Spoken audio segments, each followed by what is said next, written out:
11 de marzo de 2011, 14 horas, 46 minutos, 23 segundos. Japón dejó de moverse. En menos de un segundo, el suelo comenzó a rugir bajo la región de Tohoku, al norte del país.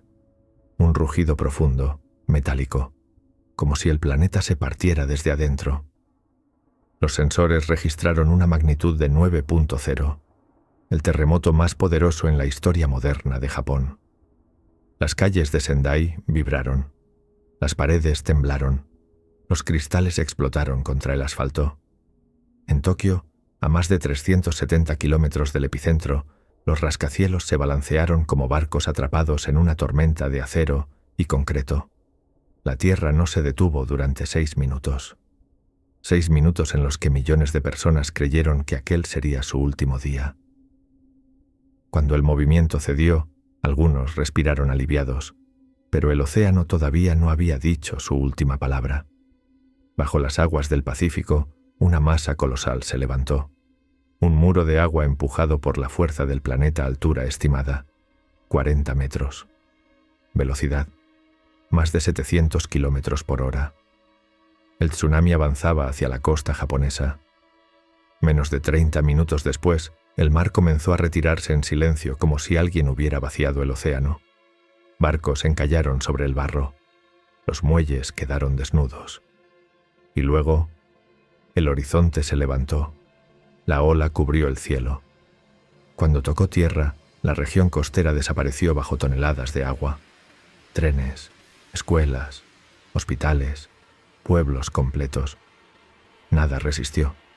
El desastre dejó más de 15.000 muertos, miles de desaparecidos, y una destrucción que Japón tardaría generaciones en entender. Pero la ola no solo arrasó ciudades, golpeó algo más frágil que el cemento, algo que jamás debió fallar. A 240 kilómetros al norte de Tokio, frente al Pacífico, se alzaba la planta nuclear Fukushima Daiichi 6 reactores, un símbolo de la ingeniería japonesa. Orgullo de TEPCO, la compañía eléctrica más poderosa del país. Cuando el terremoto golpeó, los reactores se apagaron automáticamente. Los sistemas parecían haber funcionado. Parecía. Los generadores diésel, encargados de mantener la refrigeración, estaban ubicados a una altura insuficiente, demasiado cerca del mar. A las 15:41, la ola superó los muros de contención. Los generadores quedaron sumergidos. Sin electricidad, los núcleos comenzaron a calentarse. Dentro de la planta, los técnicos enviaron mensajes desesperados. Controla sala principal, los niveles están subiendo. No podemos activar la refrigeración, repito, no podemos activar la refrigeración. La presión interna aumentó. El vapor se mezcló con hidrógeno, y el hidrógeno con oxígeno, una combinación explosiva. A las 15:36 del día siguiente, el reactor número 1 explotó. Una nube blanca se elevó sobre la costa. Partículas invisibles se dispersaron en el aire. El miedo nuclear había vuelto. La radiación comenzó a escapar. Los niveles se dispararon. Los helicópteros retrocedieron. Las alarmas del gobierno colapsaron. Las órdenes cambiaron de tono. Atención, evacuación inmediata. Repito, evacuación inmediata. Más de 160.000 personas comenzaron a huir. Carreteras colapsadas, hospitales desalojados, escuelas abandonadas, puertas sin cerrar, luces todavía encendidas, animales encadenados esperando a alguien que no volvería a Tomioka, Namie o Kuma. Ciudades enteras se convirtieron en territorios prohibidos en cuestión de horas. Japón se detuvo. Una nación entera quedó paralizada frente a un enemigo sin rostro incoloro, invisible, radiactivo. Las autoridades declararon un perímetro de exclusión alrededor de la planta. Kilómetros enteros bloqueados. Silencio absoluto. Solo viento, polvo y radiación moviéndose entre casas vacías. Y así comenzó una de las zonas más peligrosas del planeta. Una zona donde ningún ser humano debía volver a entrar. Un lugar marcado para desaparecer de los mapas. Pero esta historia no termina ahí, porque mientras las estaciones de tren quedaban vacías y los calendarios se detenían en la misma fecha, y los relojes marcaban la hora exacta del desastre. Algo inesperado ocurrió. Alguien no aceptó la orden de huir. Alguien volvió a cruzar la frontera de la zona prohibida. No lo sabía aún, pero ese gesto lo convertiría en parte del mito. Una figura que nadie pidió, pero que la historia necesitaba. El mundo conocería su nombre más tarde. Nosotros lo conoceremos en el próximo capítulo porque este fue el día en que Japón se detuvo. Pero no todos se detuvieron con él. Cuando la planta nuclear Fukushima Daiichi explotó, el gobierno japonés tomó una decisión que no admitía discusión: evacuar. A cualquier costo, la primera orden cubría solo 3 kilómetros. Un perímetro pequeño, controlable, temporal. Pero la radiación no obedeció límites. Las mediciones aumentaron de manera impredecible. La tierra, el viento y el agua comenzaron a mover partículas invisibles, y los mapas tácticos se volvieron obsoletos. La zona se extendió a 10 kilómetros, luego 15. Finalmente, 20 kilómetros alrededor de la planta nuclear. Una frontera invisible que convertía hogares en recuerdos.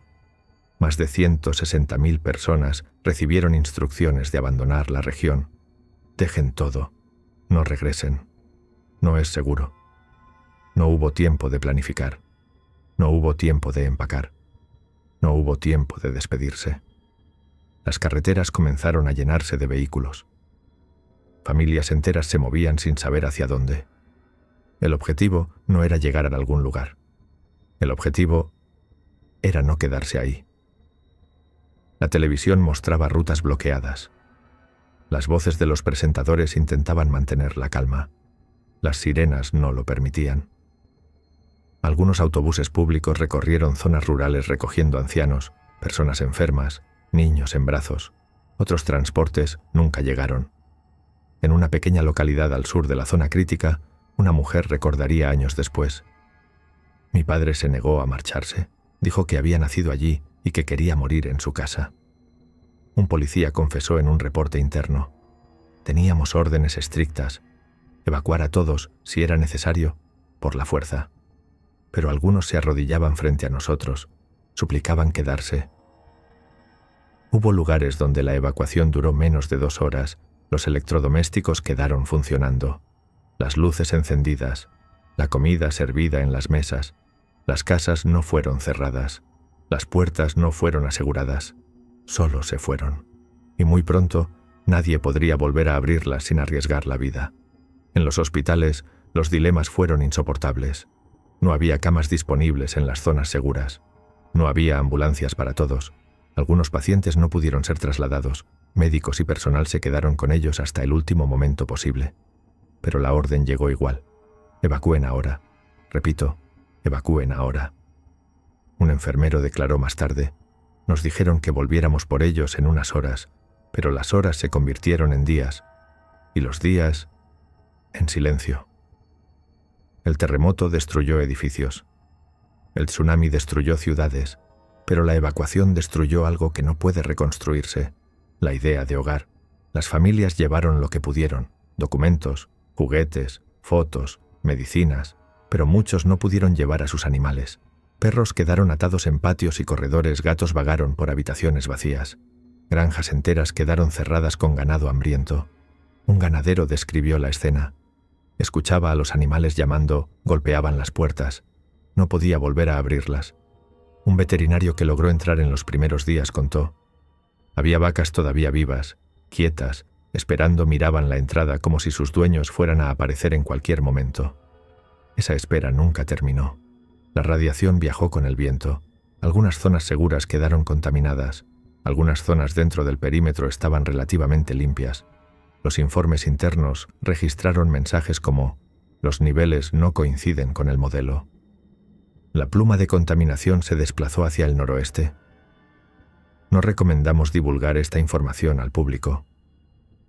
Mientras las autoridades discutían mapas y cifras, la vida en la zona de exclusión se congelaba.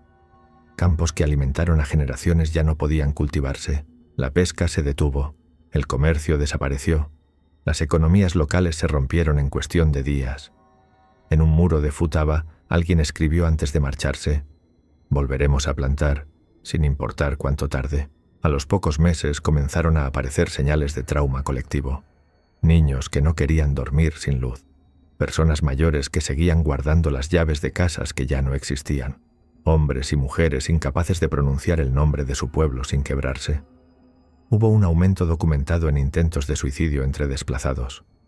Un hombre dijo en entrevista: «Si el lugar donde nací ya no existe, ¿qué queda de mí?». La zona de exclusión se dividió en colores.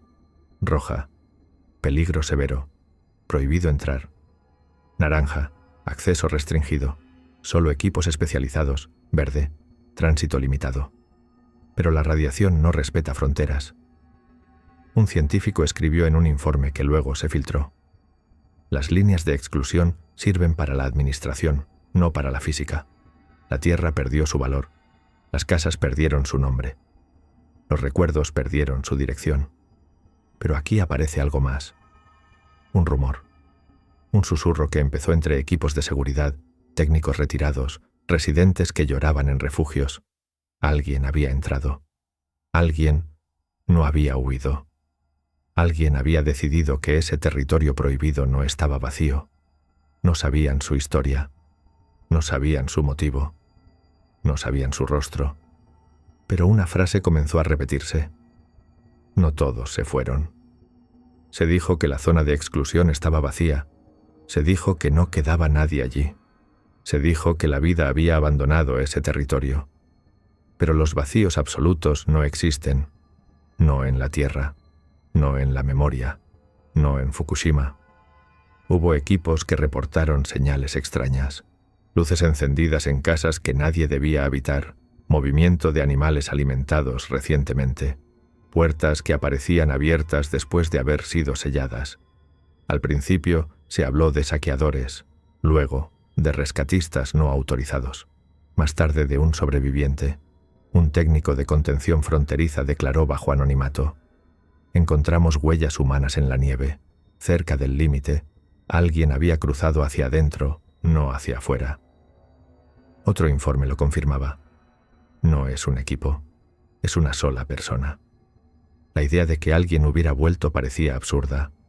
Una zona contaminada, aislamiento total, sin servicios, sin electricidad estable, sin atención médica. ¿Quién, en su sano juicio, regresaría? Las respuestas no llegaban. Los nombres tampoco. Solo rumores. Pero de lo que nadie dudaba era de esto. Ese territorio no estaba completamente vacío. Los animales abandonados no estaban muriendo solos. Alguien estaba cuidándolos. Un rescatista voluntario que intentó entrar meses después afirmó: «Encontramos cuencos con agua fresca. No era lluvia. Alguien había estado ahí hacía poco». Un guardia de control perimetral reportó: «Escuchamos un motor a lo lejos en plena noche. Un motor en una zona donde no debería haber motores». Y quizá el testimonio más inquietante vino de un operador de dron que hacía reconocimiento aéreo.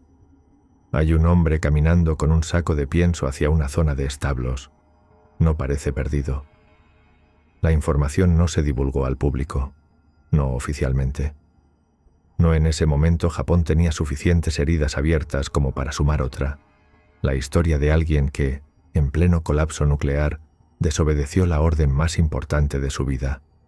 Pero fuera de cámaras, fuera de conferencias, fuera de comunicados formales, la pregunta comenzó a crecer. ¿Por qué alguien regresaría a un lugar marcado para desaparecer? Nadie tenía una respuesta certera. Había suposiciones. Quizá un hombre demasiado viejo para empezar de cero. Quizá alguien que se negó a abandonar a sus animales. Quizá una culpa que solo podía expiarse allí. Quizá, simplemente, alguien que ya no tenía nada que perder. La verdad era una sola. No todos huyeron. En reuniones internas se llegó a escuchar una advertencia: si hay alguien dentro, no podremos sacarlo. Y si muere, nadie podrá recuperar el cuerpo. El silencio de la zona de exclusión era profundo, pero no era absoluto. Había movimiento, había pasos, había vida. Una vida que eligió quedarse donde nadie más quería estar. Los informes de vigilancia lo repetían. Sigue dentro. En los refugios, entre los desplazados, las historias comenzaron a circular. Dicen que volvió por sus perros. Dicen que alimenta a las vacas de los vecinos. Dicen que no tiene miedo, o que el miedo se le acabó. Tal vez no era un héroe, tal vez no era un loco, tal vez era ambas cosas. Y así, casi en secreto, el mito comenzó a formarse. La zona de exclusión no estaba vacía, y no solo porque los animales siguieran respirando entre casas abandonadas, sino porque alguien, contra toda lógica, había decidido permanecer entre ellos. No sabían su historia, no sabían su rostro, no sabían su nombre. Pero pronto, muy pronto, el país entero lo conocería. Este fue el precio de abandonar una tierra contaminada. Este fue el vacío más caro de Japón. La zona de exclusión había sido sellada. Pero dentro de ella, alguien ya estaba vivo. Alguien ya estaba cuidando lo que los demás dejaron atrás. Alguien había regresado. Y cuando todos se marcharon de Fukushima, él se quedó. Habían pasado días desde la evacuación. Días desde que las carreteras se llenaron de coches, de lágrimas, de mascotas abandonadas en porches silenciosos. La zona debía estar vacía. Eso decía el mapa. Eso decía la ley. Eso decía la lógica. Pero la lógica es un lujo que no todos pueden guardar. Antes de convertirse en la sombra que recorría Fukushima, ese hombre era un granjero. Un hombre simple. Rutinas simples. Una casa, una familia, una tierra que le enseñó a trabajar sin pedir nada, levantarse al amanecer, caminar entre arrozales, escuchar a las vacas respirar en los establos, compartir el día con perros que conocían cada atajo, cada voz. No buscaba gloria, no buscaba batallas, no buscaba convertirse en parte de la historia. Solo vivía. Un vecino lo recordaría después. Era de los que saludaban con la cabeza, pocas palabras, pero buena mirada. Un comerciante del pueblo diría, a veces venía por harina o herramientas. Nunca tenía prisa. No era un héroe, no era un líder. Era simplemente un hombre de campo. Pero la historia suele elegir a personas que jamás se ofrecieron para ella. El día del desastre, él también escapó. Se marchó con los demás, obligado por la emergencia, arrastrado por el miedo.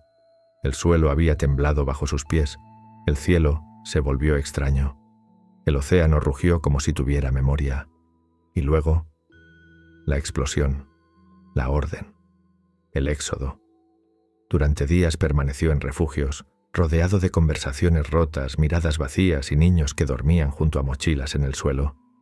Pero mientras muchos intentaban imaginar un futuro lejos de casa, él solo podía pensar en una cosa: en los que no pudieron marcharse.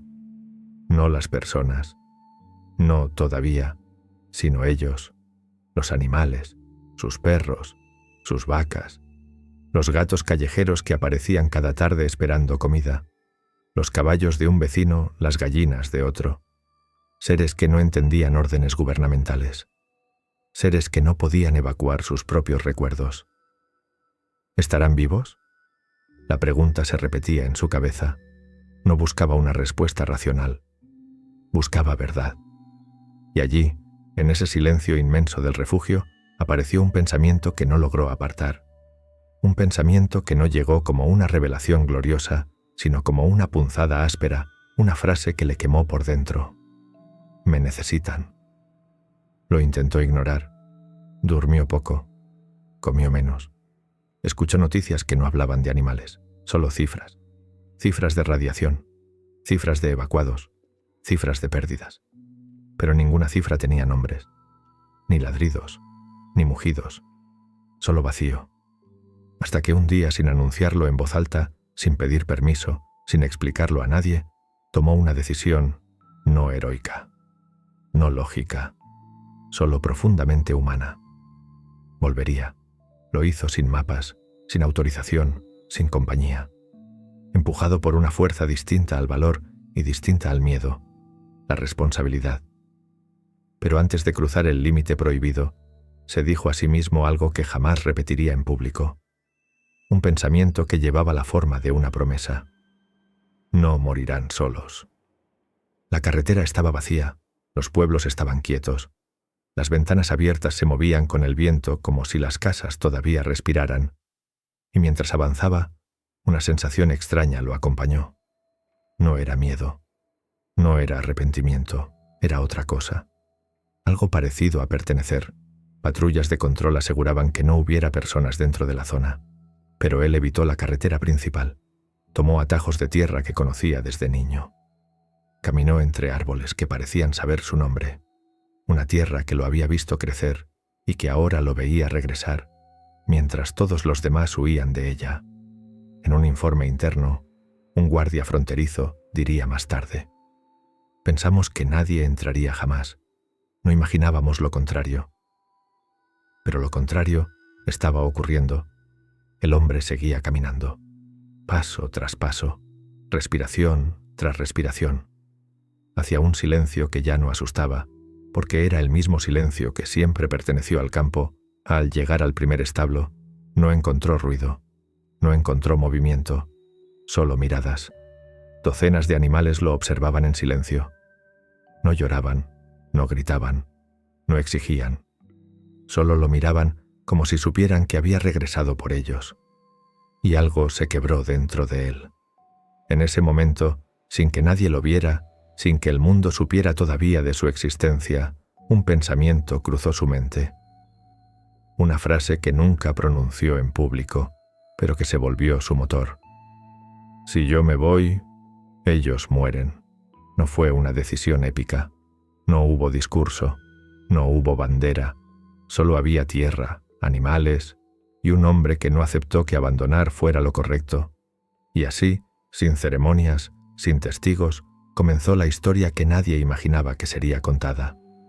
Una historia que muy pronto el país entero escucharía, porque ese hombre, del que solo se hablaba en rumores, del que algunos decían que era una sombra, o un fantasma, o una invención de la desesperación colectiva, no era un mito, no era una historia mal contada. Tenía nombre, y ese nombre era Naoto Matsumura, el último habitante de Fukushima. Su regreso no fue una hazaña celebrada. Nadie lo esperaba en la entrada del pueblo. No había cámaras, no había discursos, solo una verdad silenciosa. Él había vuelto, y los animales que quedaban con vida no estaban solos. Los primeros días fueron caóticos. No había electricidad en la mayoría de las zonas. No había agua corriente estable. No había tiendas abiertas, no había médicos, ni farmacias, ni forma de pedir ayuda. Pero Naoto no estaba pensando en él. Recorría casa por casa, establo por establo, dejando agua, dejando alimento, rompiendo candados si era necesario. En su mente solo resonaba una idea, un pensamiento interno que lo empujaba incluso cuando el cansancio lo vencía. Si me detengo, ellos mueren. Mientras Naoto sobrevivía dentro, en los refugios, la gente hablaba en voz baja de ese hombre. Un anciano decía: debe estar loco, pero ojalá tuviera la fuerza de hacer lo mismo. Una mujer que había perdido a su perro murmuraba: si alguien lo encuentra, si alguien le da agua, entonces mi perro todavía vive en algún recuerdo. Un policía retirado declararía años más tarde: cuando escuché que alguien cuidaba a los animales, sentí vergüenza. Yo estaba armado. Él estaba solo. ¿Y él fue quien volvió? Naoto sabía que había radiación. Sabía que el aire podía matarlo, que el suelo estaba contaminado, que cada día que respiraba dentro se jugaba la salud y la vida. Pero cuando un periodista le preguntó después por qué no le aterraba la radiación, respondió algo desconcertante: me va a matar algo algún día. Prefiero que no sea la vergüenza. No era una frase heroica, era una sentencia personal, una decisión íntima. Naoto desarrolló una rutina. Revisaba los lugares donde vivían perros, marcaba paredes con tiza para recordar quién seguía vivo. Abría establos para que las vacas pudieran salir a buscar agua, liberaba caballos para que no murieran atados. Dejaba comida en puntos estratégicos. Y por la noche, cuando el silencio parecía alcanzarlo todo, hablaba no con personas, con ellos. A veces decía: ya estoy aquí. Otras: lo sé, yo también tengo miedo. Y en ocasiones, cuando la noche era demasiado larga: no me voy a ir. Hubo días en que escuchó motores. No eran saqueadores, no eran otros residentes. Eran equipos enviados para confirmar algo que el gobierno no quería creer. Alguien estaba viviendo allí. Uno de los técnicos recordaría más tarde. Lo vimos caminando con una carretilla, como si fuera un día normal, como si el mundo no hubiera cambiado. Una veterinaria voluntaria que más tarde colaboró desde el perímetro diría: parecía cansado, pero no perdido. La presencia de Naoto dentro de Fukushima empezó como un rumor, luego como una historia en foros, después una entrevista breve, hasta que un día medios internacionales publicaron un titular: el último hombre de Fukushima. Y entonces la historia, que no tenía testigos, comenzó a tenerlos en todo el planeta. Cámaras, fotógrafos, periodistas, quienes antes hablaban de explosiones, de mapas, de plumas radiactivas, ahora hablaban de él. No todos lo celebraron. Hubo quienes lo llamaron irresponsable. Hubo quienes lo llamaron insensato. Pero también hubo otra palabra: valiente. Un periodista extranjero escribiría: no sé si es un héroe o un hombre cansado, pero sé que es humano. En un lugar donde ya no quedaba humanidad, poco a poco, Naoto comprendió que había pasado de simple habitante a guardián involuntario de una tierra muerta.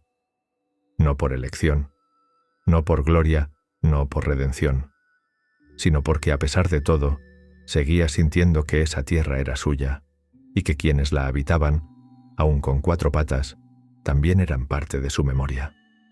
Una frase suya, que años después daría la vuelta al mundo, decía: si yo no estoy aquí, nadie estará. Los animales sobrevivieron más tiempo del que muchos creyeron posible. No todos, pero muchos más de los que habrían sobrevivido sin él. Y allí estaba Naoto, día tras día, mes tras mes, caminando entre ruinas, entre radiación, entre un silencio que ya no era amenaza, sino compañía. La zona de exclusión seguía siendo una herida abierta, pero en medio de esa herida seguía respirando algo parecido a la vida gracias a él. Y cuando el mundo entero parecía haber olvidado que allí hubo una catástrofe, alguien todavía abría puertas, rellenaba cubos de agua, cuidaba lo que los demás habían dejado atrás, porque Naoto no se fue cuando todos huyeron. Él se quedó, y en ese acto simple y desobediente, cambió la historia del desastre para siempre. La explosión de la planta nuclear fue noticia mundial. El tsunami recorrió todas las pantallas. El terremoto se repitió una y otra vez en los titulares. Pero hubo otra historia, silenciosa, incómoda, prácticamente invisible, que casi nadie quiso contar. La historia de los animales abandonados en la zona de exclusión, no solo perros, no solo gatos, no solo ganado. Toda una comunidad viviente, interrumpida de golpe. Cuando llegaron las órdenes de evacuación, las familias tuvieron minutos para marcharse. Los autobuses no permitían animales. Las autoridades no tenían protocolos para ellos. Los refugios no los aceptaban. No hubo tiempo de abrir puertas. No hubo tiempo de liberar establos. No hubo tiempo de despedirse. Solo silencio. Y ese silencio se convirtió en un peso que los habitantes de Fukushima cargarían durante el resto de sus vidas. Un hombre, desplazado en un gimnasio escolar, recordaba así el momento en que tuvo que dejar a su perro. Lloraba. Yo tenía que subir al autobús, y él quería venirse conmigo. Cuando cerraron la puerta, arañó el cristal hasta que ya no lo vi.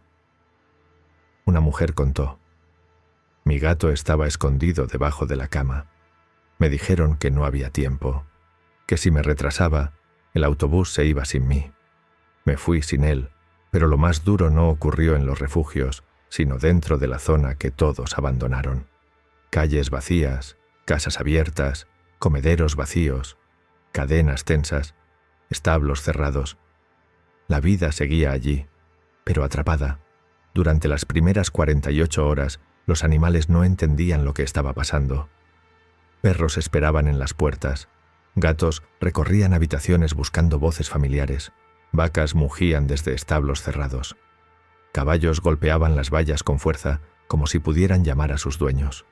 Una veterinaria que logró entrar de manera voluntaria semanas después lo describió así: el silencio no era silencio. Era espera. Una espera llena de ojos que preguntaban por qué no regresábamos. Muchos animales murieron por inanición, otros por deshidratación, otros por estrés extremo, pero algunos sobrevivieron, algunos lucharon, algunos encontraron manera de mantenerse con vida. Y ahí, entre ese caos silencioso, apareció la figura que cambiaría su destino. Un hombre, aquel que en los capítulos anteriores era solo un rumor, una sombra, una sospecha. Ese hombre entró en granjas abandonadas y encontró vacas todavía vivas, mirando la puerta con una paciencia imposible.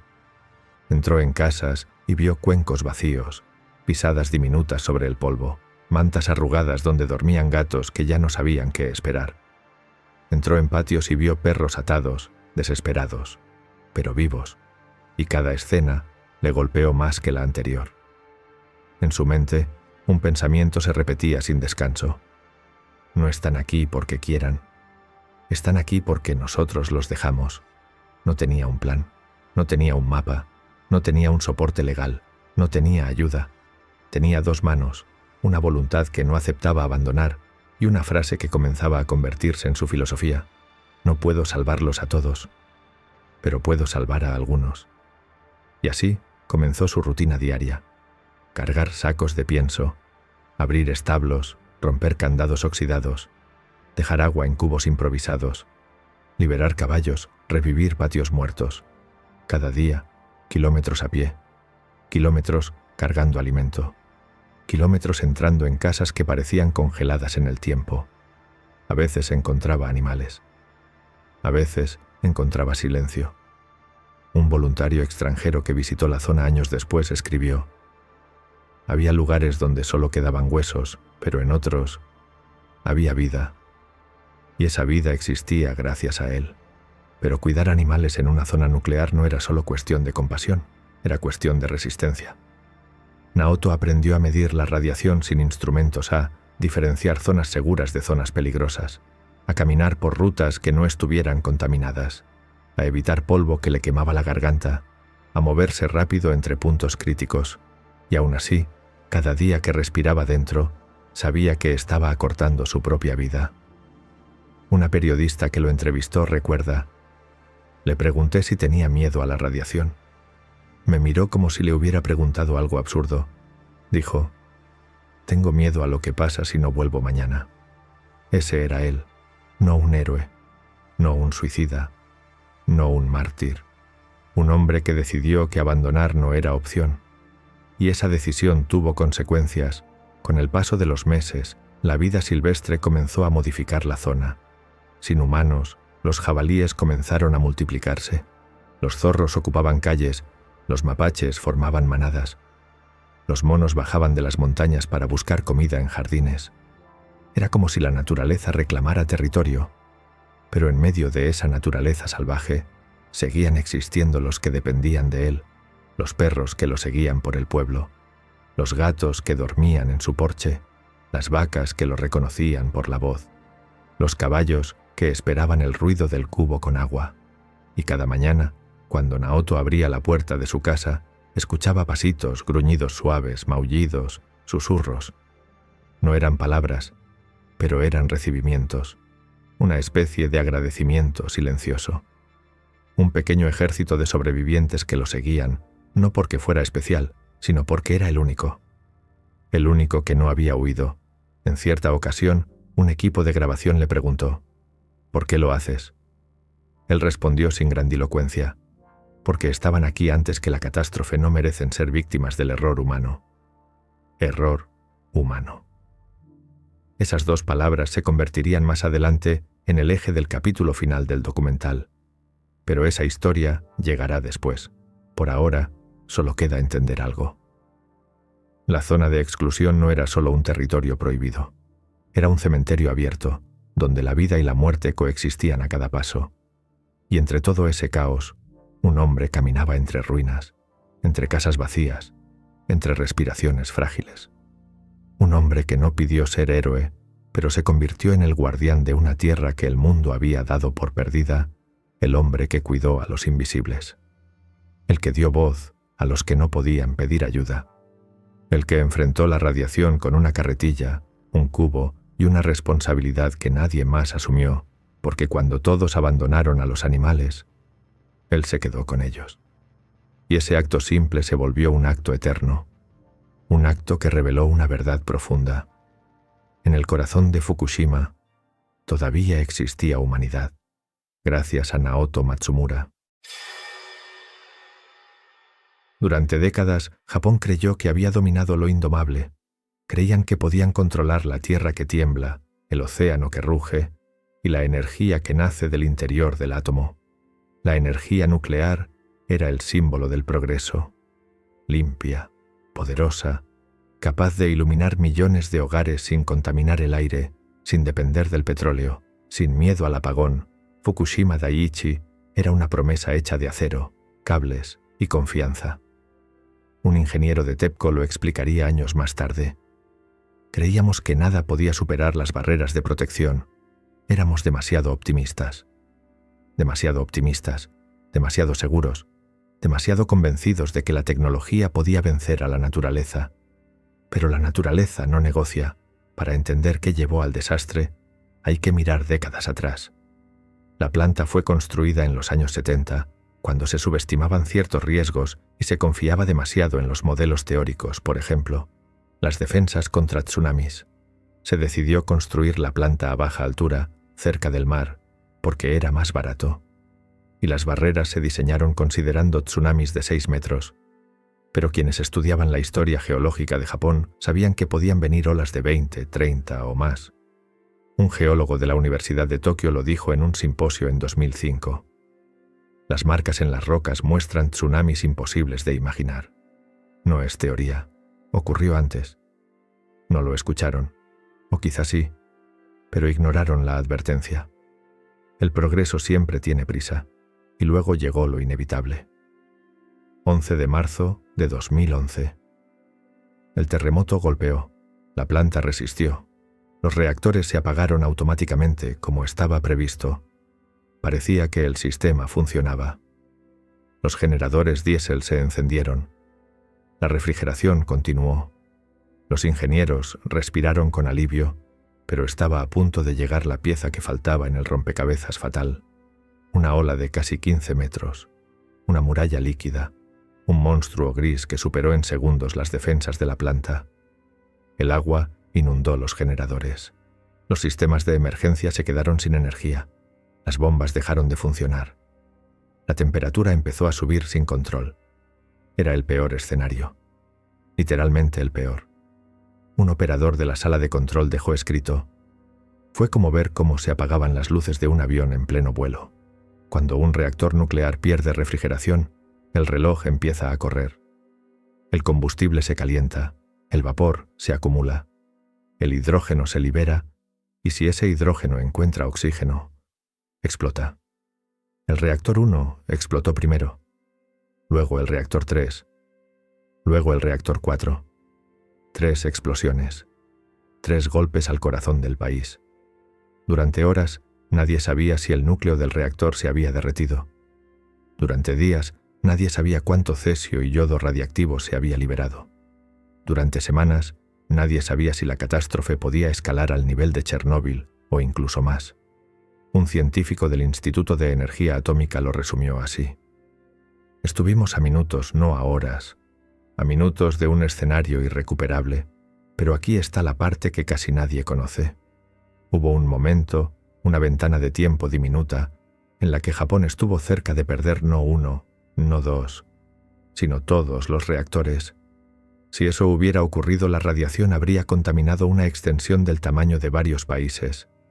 Hubiera obligado a evacuar Tokio. Hubiera alterado la economía mundial. Hubiera cambiado el siglo. Un asesor extranjero enviado a Japón escribió en un correo interno: si el reactor 2 colapsa, tendremos que considerar la evacuación parcial de la capital. Evacuar Tokio. 35 millones de personas. Una de las ciudades más grandes del planeta. Ese era el nivel de riesgo. Y aún así, el mundo recuerda Fukushima como un accidente. Una palabra demasiado pequeña para algo que casi desbordó la historia. Pero entre los gráficos, los informes, los números, las mediciones, hay algo más. Una lección moral. Porque Fukushima no fue solo un fallo técnico, fue un fallo humano. Una cadena de decisiones tomadas con exceso de confianza, con una fe ciega en la tecnología, con la creencia peligrosa de que la naturaleza obedecería nuestros cálculos durante años. Los ingenieros pidieron elevar las defensas, pidieron reforzar los sistemas, pidieron actualizar los estándares. Pero se priorizaron los costes, la imagen del progreso, la competitividad energética, la ilusión de control. Una operadora retirada lo resumió con palabras durísimas. Pensamos que un desastre así no podía ocurrir, y eso, precisamente, es lo que lo permitió, y en medio de ese error monumental, en una zona marcada por radiación, abandono y ruinas, quedó un símbolo humano. Naoto Matsumura, un hombre que no sabía de diagramas nucleares, ni de fallos de diseño, ni de presiones internas en un reactor. Pero sí sabía esto, que cuando el progreso falla, cuando la arrogancia colapsa, las consecuencias siempre caen sobre los más vulnerables personas, animales, tierras que no decidieron nada, pero pagaron el precio. Naoto se convirtió, sin pretenderlo, en la parte más humana de una tragedia construida por humanos, no para salvar la energía nuclear, no para culpar a nadie, no para buscar gloria, sino para recordar, con un gesto silencioso, lo que importa cuando todo lo demás se derrumba: la vida. Incluso la más pequeña, hoy, más de una década después, Fukushima sigue siendo una herida. La radiactividad disminuye, sí, pero la confianza, esa tarda mucho más en volver. Las autoridades reconstruyen, los científicos estudian, los ingenieros corrigen, la gente intenta rehacer su vida, pero la pregunta sigue allí, en el aire, entre las casas vacías, entre los campos abandonados, entre las estructuras oxidadas por el tiempo. ¿Hemos aprendido algo? Una investigadora japonesa lo dijo con una honestidad brutal. Cada nación cree que no cometerá los errores de las demás hasta que los comete, y entonces llega la reflexión final, la que ningún ingeniero puede ignorar, la que ningún país puede olvidar, la que ninguna tecnología puede borrar. La energía nuclear no es el enemigo. El progreso no es el enemigo. La modernidad no es el enemigo. El enemigo es la arrogancia. Creer que ya lo sabemos todo. Creer que nada puede fallar. Creer que la naturaleza no volverá a levantar la voz. Fukushima no fue solo un accidente. Fue una advertencia, un recordatorio inmenso, devastador, imposible de ignorar. El progreso sin humildad siempre termina pidiendo un precio.